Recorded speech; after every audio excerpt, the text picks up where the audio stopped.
Hola, ¿qué tal? Muy buenas noches, bienvenidos a En Portada. Nos acompaña Angélica Valdés, se lo decía Jimmy Chinchay, una jornada cargada en el ámbito político. La atención ha estado centrada en el Congreso de la República y es que hoy se han visto dos temas importantes, sin duda. El tema de la censura a la ministra de Economía, que finalmente no prosperó. 73 congresistas votaron en contra y también se planteó el día de ayer y fue votado también hoy esta moción para ver si se admitía o no una censura contra el titular del Parlamento, que en breves declaraciones ha dicho que estos comentarios que vienen de parte del Ejecutivo son fantasías y ha dicho que no se dejen llevar por medias verdades. Es lo que dijo Merino antes de que se procediera a esta votación, en el cual ha recibido el respaldo de 23 colegas, porque 23 han votado en contra, hubieron 10 abstenciones, 10 a favor, perdón, y 21 abstenciones. Sin duda una jornada intensa en la que también se ha podido conocer que el Tribunal Constitucional ha decidido que Marilena Ledesma, la titular de este máximo intérprete de la Constitución, va a ser la ponente en el caso de esta demanda competencial que planteó el Ejecutivo y también medida cautelar. No ha habido otro pronunciamiento al respecto. Lo que se esperaba era que también se declararan en sesión permanente, porque sabemos que los integrantes del Tribunal Constitucional sesionan los días martes y jueves. Recordemos que ya el viernes está fijada la fecha en que el presidente asista al Congreso. No sabemos si el presidente irá finalmente, está en su derecho de poder dar sus descargos él mismo o a través de su abogado, porque no está obligado a asistir. Pero sin duda hay muchas cosas por aclarar y de eso vamos a hablar con César Azabache, ex procurador anticorrupción, en el que he estado siguiendo por lo menos de cerca sus comentarios a través de las redes sociales. Muy buenas noches, ¿cómo está? Buenas noches. Quería empezar esta entrevista con una pregunta que usted plantea justamente en el Twitter, si me permite, es: ¿aprenderemos que la responsabilidad implica hablar claro desde el primer momento, no jalarle las cartas al tiempo y al olvido? ¿Es lo que ha hecho el presidente Vizcarra? Sí, yo temo que la principal enseñanza que nos da esta coyuntura es una de moral pública. Yo no sé, creo que ninguno de nosotros sabe qué cosa hay detrás del biombo en este absurdo caso Cisneros. Como en algún momento he dicho, que esto no pueda tener una narración clara de parte del presidente ya es suficientemente llamativo.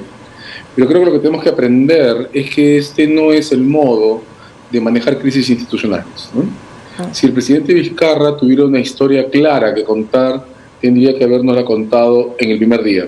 Claro, correcto. Si me permite hacer un recuento, sí, efectivamente, como usted dice, es un tema que viene arrastrando el jefe de Estado desde el 15 de mayo, donde se da a conocer primero a través del espectáculo, luego pasa ya al ámbito político, evidentemente por obvias razones. En junio y julio la Fiscalía decidió ingresar al Palacio de Gobierno y recoger información, y recién en el presidente habla por primera vez. Él dice que no ha recomendado a nadie para ningún cargo público, pero seguimos en esta constante, es como una bola de nieve, ¿no?, que ha ido creciendo, porque en su momento no se han dado las explicaciones y siguen sin darse. Creciendo a consecuencia del silencio, porque si él no tuvo nada que ver en esto, entonces no entiendo por qué está en una mesa tratando de controlar el impacto de evidencias de un caso que nos había dicho que le era ajeno. Eso es especialmente grave cuando hablamos de un presidente de la República que asume el cargo luego que otro presidente de la República, el señor Kuczynski, omitiera contarnos la historia de su relación con Odebrecht en diciembre del 16, en la primera oportunidad que tuvo luego de las confesiones de Washington. Entonces, que además no sea el primer proceso de este tipo que enfrentamos, sino que esto nos muestre que nadie aprendió nada de la crisis de Kuczynski, es, creo, en términos de moral pública, doblemente grave y doblemente sugestivo también. Y que nos lleva a una nueva vacancia en tiempo récord, creo yo. No sé si la historia del Perú, hemos tenido también episodios de vacancia, evidentemente, en nuestra historia, el de Fujimori y otros más antiguos, pero tan seguidos, realmente es algo inédito, por decirlo de alguna forma. El presidente de la República hoy estuvo en una actividad totalmente ajena al ámbito político, estuvo viendo el tema del COVID en el Plan Taita y tuvo una nueva oportunidad de quizás atender algunas preguntas de la prensa y dar algunas explicaciones. Lamentablemente esto no sucedió y sigue sin suceder, porque estas conferencias de prensa, entre comillas, que se dan cada semana aproximadamente desde Palacio de Gobierno, no es una dinámica que permita de hacer una entrevista, digamos, con feedback, ¿no? Con una retroalimentación, y esto definitivamente está afectando gravemente al presidente de la República. ¿Cree usted que la estrategia de comunicación podría mejorar en ese sentido? Creo que está afectando al presidente y a todos nosotros, porque nos estamos desmoronando. Digamos, la única manera de contenernos habría tenido que ser aprender que ya es tiempo de abordar responsablemente los procesos de los que somos autores, personajes o participantes, ¿no? Yo habría esperado una narración clara sobre la relación del presidente con el caso Cisneros, le cueste lo que le cueste, pero en el primer momento. Someternos a este desgaste continuo de falsas narrativas, de falsos casos legales, perdónenme, pero me parece que la vacancia es una distracción prácticamente innecesaria para tener que esperar hasta julio del 2021 en punto de saber si la Fiscalía va a encontrar o no, parece que es el único sujeto interesado en completar esta historia, una forma de presentar cargos contra él me parece profundamente desgastante. Creo que en ese instante tendríamos que concentrarnos todos y todas en tener una plataforma institucional que nos permita llegar a julio del 2021 en las condiciones más estables que sea posible, porque sea como sea que termine esta historia, lo más que vamos a ganar va a ser una decisión dentro de 1 o 2 meses del Constitucional que nos permitirá que a partir de 2021 la vacancia por incapacidad moral tenga una forma específica. El Constitucional no va a resolver esta coyuntura. Esta coyuntura va a permanecer en latencia permanente hasta julio del 2021 y no sé qué ganamos con una presidencia de la República con 10 meses amarrada a la incapacidad de hacer reformas, un Congreso que ha comprometido su propia percepción sobre el futuro en una serie de entrampamientos, ejercicios absurdos y en un procedimiento de vacancia sin destino.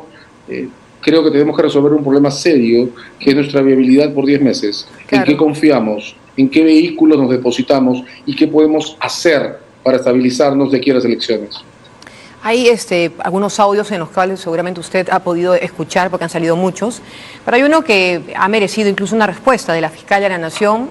Sin duda, sí, es el testimonio de una persona que está evidentemente grabando, y decía usted también en otro de estos comentarios en que había que poner atención en lo que decía quien no sabía quién lo está grabando, ¿no? Pero en este caso, la señora Karen Roca hace comentarios de diversos ministros, incluso con el ministro Extremadoiro, que habla que es un cajero del presidente, y en el caso de la Fiscal de la Nación habla de supuestos pedidos que hace el presidente de la República por el caso Alarcón, y que, poniendo en contexto las fechas, pueden resultar llamativos, por decirlo de alguna forma, porque coincide con reuniones en el Consejo de Estado, luego reuniones y llamadas telefónicas, pero digamos, más allá de las declaraciones, la única forma de investigar hoy más allá es que la Fiscalía levante el secreto de las comunicaciones, pero ¿la Fiscalía es totalmente independiente como para hacerlo? A ver, lo que pasa es que estamos en un punto tan profundo o tan abajo que ahora absolutamente todo es posible, ¿no? De modo que tenemos que tener mucho cuidado con las reglas que utilizamos para resolver este impasse y para estabilizarnos hasta julio del 21.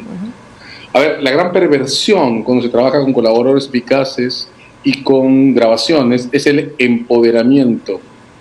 Recordemos a la señora Pinchi Pinchi a principios del siglo. La señora Pinchi Pinchi ofreció información que, hay que reconocerlo, fue muy útil para organizar los casos Montesinos, pero a partir de esa información construyó una serie de casos falsos que hubo que desmontar. Aquí pasa más o menos lo mismo. La señora a la que usted se ha referido es personaje de una grabación que creo que tiene importancia institucional. Aquella en la que el señor Vizcarra, sin saber que está siendo grabado, se exhibe a sí mismo en una mesa de trabajo en la que no tendría que estar el presidente de la República, sino algún abogado profesional, tratando de interpretar evidencias, o lo voy a decir más duramente, controlar su alcance o sentido. Cuestión que es absolutamente incriminatoria en términos de obstrucción a la justicia. ¿De acuerdo? Pues bien, este personaje, esta señora asistente, que parece haber sido, evidentemente, si atendemos a los volúmenes del audio, quien grabó esa conversación, luego aparece grabándose a sí misma y relatando ella misma eventos que entonces pretende relevantes. Bien, La regla ahí la has resumido, la comenté en alguna de las redes que estás tomando en cuenta. La regla es: las grabaciones nunca son relevantes cuando registran lo que dice aquel que está grabando.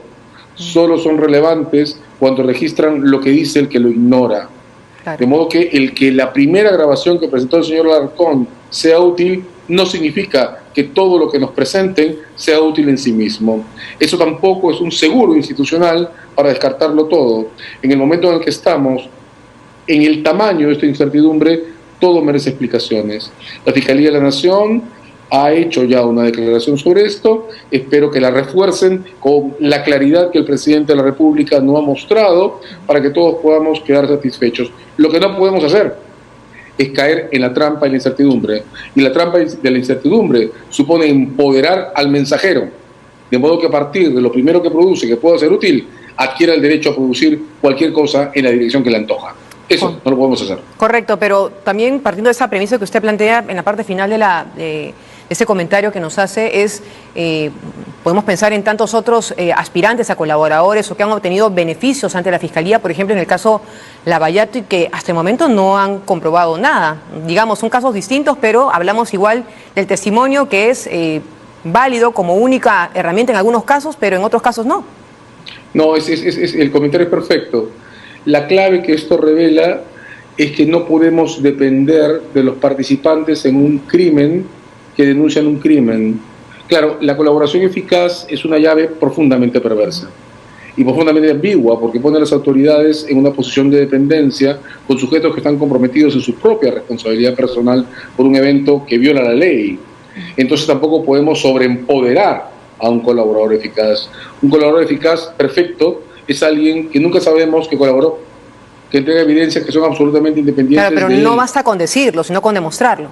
¿No es así? Correcto, es que no hay que decirlo. Si uno quiere mirar la lista perfecta de colaboradores eficaces que tiene el Estado, hay que mirar los procedimientos antidrogas. Nadie sabe nunca qué colaborador ofreció el momento en que la policía antidrogas intervino en flagrancia en un cargamento de drogas. El colaborador eficaz perfecto es invisible y tiene que ser invisible para que no lo empoderemos a través de su derecho a sindicar. La señora Karen Roca... En el momento en que empoderamos a un colaborador, sí, hipotecamos el sistema. La señora Karen Roca reúne las características para ser una aspirante a colaborador eficaz en este caso. Desde mi punto de vista, no. Hasta donde hemos oído, hasta el día de hoy, la única grabación institucionalmente útil es la primera que presentó el señor Alarcón.